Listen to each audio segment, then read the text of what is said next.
13/5/1978 सुबह 4 बजे 9B गुलबर्ग एक बंगले के मेन गेट पर किसी ने बेल पर हाथ रख दिया।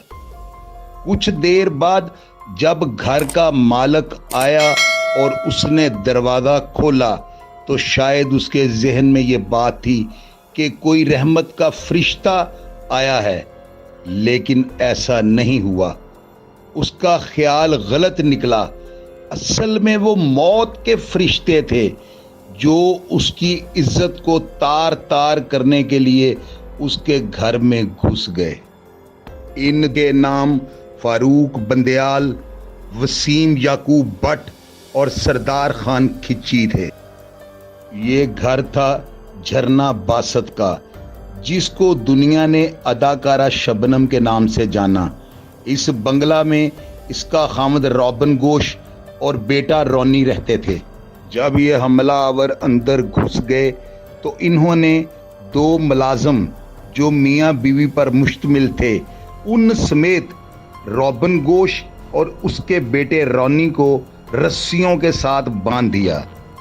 तमाम मुल्ज़मान बारी बारी अपनी हवस का निशाना अदाकारा शबनम को बनाते रहे और इसको मुकामे इबरत बना दिया। जब दरिंदगी का खेल ख़त्म हुआ तो मुल्ज़मान जाते वक्त अलमारियों में से ज्वेलरी और नकदी साथ ले गए। बेहयाई के इस मंजर को रॉबिन गोश और उसके बेटे रॉनी ने अपनी आंखों से देखा।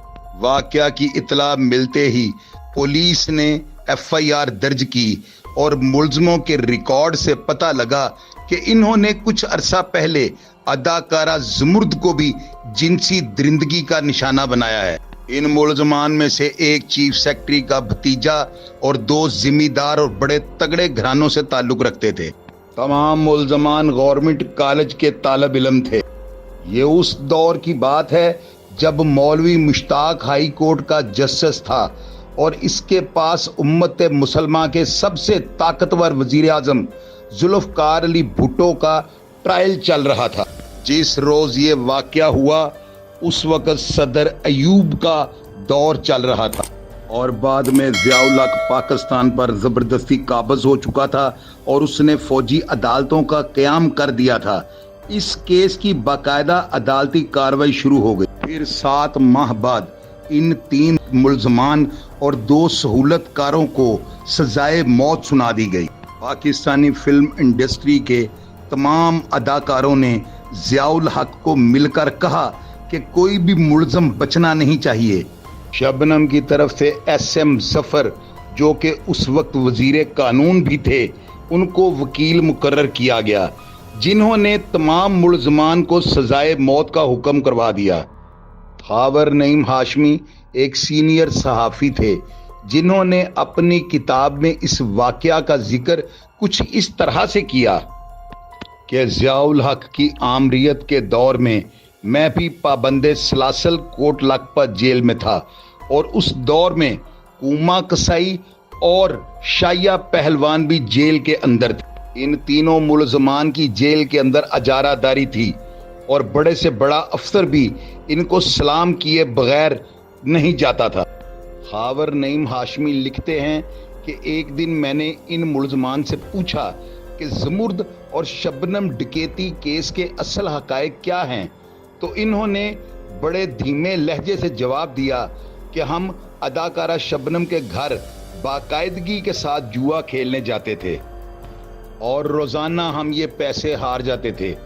हमें वहाँ पर मौजूद किसी शख्स ने एक दिन ये बात बताई कि आपके साथ मुफ्तबरी यानी आपका धोखाधड़ी से माल लिया जाता है। उन्होंने ये भी बताया कि हमारा लाखों रुपया रॉबिन गोश के घर हार चुका है। इन मुल्ज़मान ने बड़ी दीदा दिलेरी के साथ अपने जुर्म का इकबाल किया और साथ बड़ी मजबूत दलील पेश की कि ये जाती ग्रिज थी, कोई डकैती या गैंग रेप नहीं था। मुल्ज़मान ने सजाए मौत होने के बाद SM ज़फ़र को अप्रोच किया, चूँकि SM ज़फ़र वज़ीर कानून था और ज़ियाउल हक के साथ उसकी डायरेक्ट सलाम दुआ थी। मुल्ज़मान ने SM ज़फ़र को कहा कि हमें किसी भी तरीके से रिलीफ दिलवाओ। تو ایس ایم ظفر نے اپنی کتاب میں اس واقعہ کا ذکر کیا ہے اور اس نے لکھا ہے کہ میں نے صدر ضیاء الحق کو ایک لیٹر لکھا تھا جس میں میں نے ملزمان کی کم عمری کا ذکر کیا اور صدر کو یہ بتایا کہ یہ نوجوان کوئی پیشہ ور جرائم پیشہ نہیں، ان سے بھول ہو گئی ہے اور ان کی کم عمری کا خیال رکھتے ہوئے ان کی سزائے موت کو عمر قید میں بدل دیا جائے، جو کہ صدر پاکستان نے بدل دیا۔ اداکارہ شبنم اپنے خامد روبن گوش اور اپنے بیٹے رونی کے ساتھ واپس بنگلہ دیش جانا چاہتی تھی، کیونکہ اس کیس نے پاکستان میں کوحرام برپا کر دیا تھا اور صدر پاکستان کو اس چیز کا اندازہ تھا کہ اگر اداکارہ شبنم بنگلہ دیش چلی گئی اور اس نے کہا کہ ملزمان کو حکومت نے ریلیف دیا ہے تو یہ دنیا کے اندر پاکستان کی جگ ہنسائی ہوگی۔ اس لیے صدر ضیاء الحق نے اس وقت کے وزیر داخلہ کو سختی سے منع کر دیا کہ اس کو باہر جانے کا اختیار مت دیا۔ اس طرح سے اداکارہ شبنم اور اس کی فیملی کو پریشرائز کر کے حکومتی سطح پر اس سے ملزمان کے حق میں بیان دلوایا گیا۔ لیجنڈری اداکارہ کے انحرافی بیان کے بعد مارشل لا کورٹ نے تمام ملزمان کو بری کر دیا۔ اس واقعہ تک اداکارہ شبنم 185 کے قریب پاکستانی فلموں میں بطور ہیروئن کام کر چکی تھی۔ چاکلیٹی ہیرو وحید مراد مرحوم کے ساتھ اور اداکار ندیم کے ساتھ اس کی فلمی جوڑی ہر زبان پر زد عام تھی۔ ناظرین، آخر میں اس ہولناک واردات کے متعلق اپنی رائے ضرور آپ سے شیئر کروں گا۔